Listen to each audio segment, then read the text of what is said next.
अध्यक्ष महोदय, मैं आपका बहुत धन्यवाद देता हूं कि आपने इस सप्लीमेंट्री बजट पे मुझे बोलने का मौका दिया है।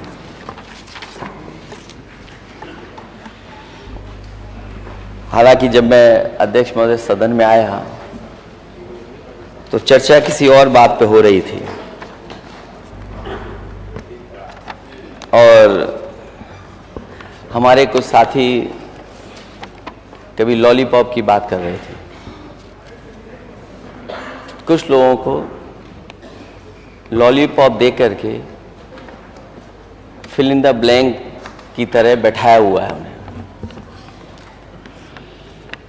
मैं उन बातों में बाद में जाऊंगा, लेकिन मैं सप्लीमेंट्री बजट जो सरकार लेकर के आई है, जब सरकार खर्च नहीं कर पा रही है पैसा, अध्यक्ष महोदय, जब खर्च नहीं हो रहा तो आखिरकार सप्लीमेंट्री बजट क्यों? और सरकार को खुद पीछे पलट करके देखना चाहिए कि जो बजट इतना बड़ा बताया था, लगभग 65% पैसा खर्च नहीं हुआ है। और सबसे महत्वपूर्ण विभाग जो है पीडब्ल्यूडी है, उसमें अभी भी 65% पैसा पड़ा हुआ है, खर्च नहीं हुआ। 34% फेल किया।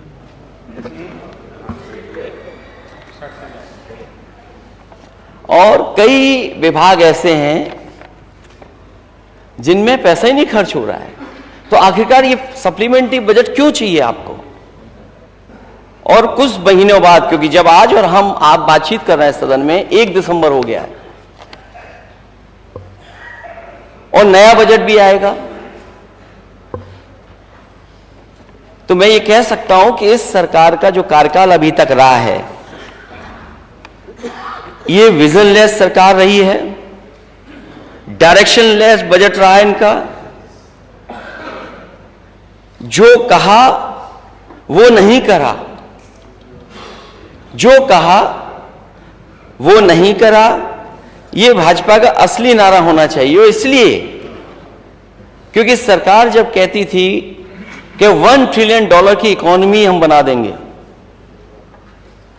माननीय वित्त मंत्री जानते होंगे, सरकार जानती होगी कि अगर $1 ट्रिलियन की इकोनॉमी को अचीव करने के लिए आपको 34% की ग्रोथ रेट चाहिए।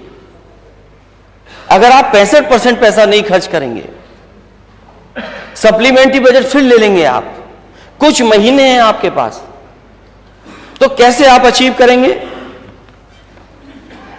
ये डबल स्टैंडर्ड सरकार है, दोहरा चरित्र है सरकार का। कहती कुछ है, करती कुछ और है। और डींग मारने में तो सबसे आगे है कि हम विश्व गुरु बनकर के $1 ट्रिलियन इकोनॉमी बना लेंगे। स्मार्ट सिटी का सपना दिखाया था। क्या इस सप्लीमेंट्री बजट में स्मार्ट सिटी का कहीं स्थान है? मुझे तो यह लगता है कि 5 साल का वो कार्यकाल और लगभग 2 साल अब पूरे होने जा रहे हैं, ये सरकार खुद महसूस कर गई है कि अब वो स्मार्ट सिटी नहीं बना सकती, स्मार्ट सिटी नहीं बन पाएगी।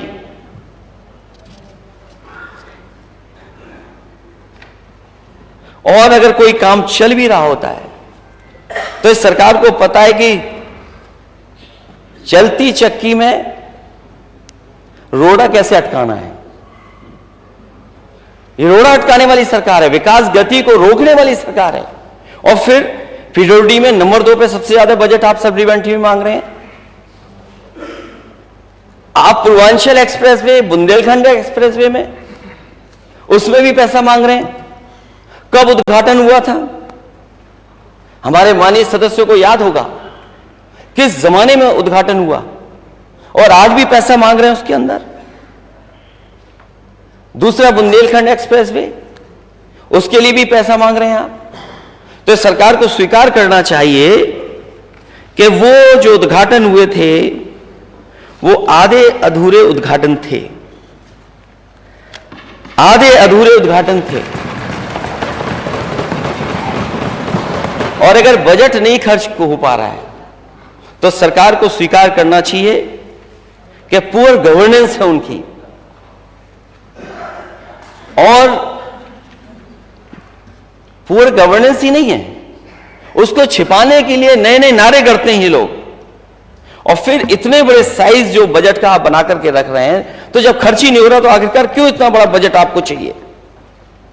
इसलिए जब बड़े बजट से, जो मुख्य बजट था, उससे डेवलपमेंट नहीं हुआ तो ये सप्लीमेंट्री बजट से कौन सा डेवलपमेंट हो जाएगा?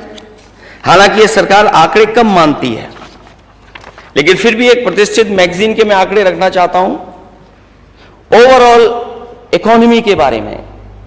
मुझे याद है अध्यक्ष महोदय, आपके सामने ये बात रखी गई थी कि प्रदेश का सबसे बड़ा बजट इस बार पेश हो रहा है, और जब सबसे बड़ा बजट पेश हुआ तो आपकी अर्थव्यवस्था जब तुलना होती है और प्रदेशों से, तो आपका स्थान कौन सा है?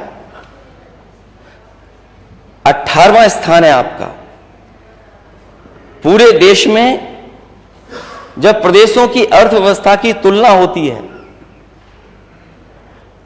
तो जो सर्वश्रेष्ठ प्रदर्शन करने वाले राज्य, उसमें उत्तर प्रदेश 18वें स्थान पर है।